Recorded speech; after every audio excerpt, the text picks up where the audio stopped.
If you are not getting water to spray, so I'm going to turn on the vehicle. When I try to get it to spray fluid, no fluid is going. Go to the front of the vehicle. The first thing you're going to check,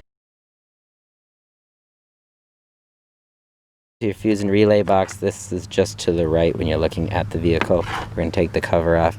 There is a fuse puller right here. I've already removed that.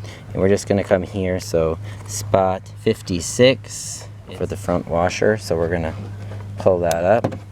We can give it an eye inspection to see if it's burned.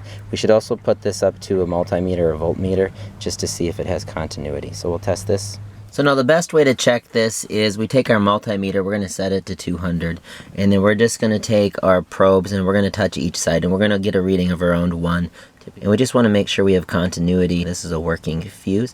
If this was not working, we'd get no reading at all, and it would look like something like that. Nothing would happen. So when we touch both, if this fuse is working, then you may have an issue with the motor. If the fuse isn't working and nothing's happening when you test it, then you're going to need a new fuse, and this is a lot cheaper to replace. After testing, if it is a good one, then we would actually look into the motor. It is good, so we're just going to push it back in, and I'm only doing this as a test for example's sake.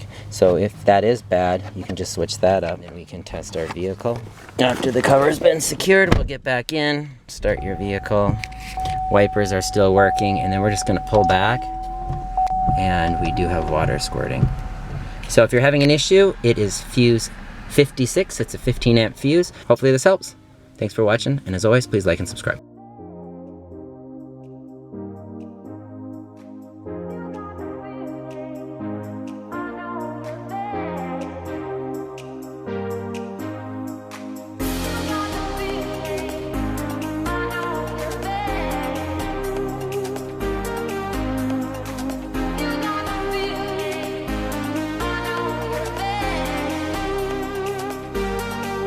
If you are not having an issue with the fuse, then you're going to have to look at that pump.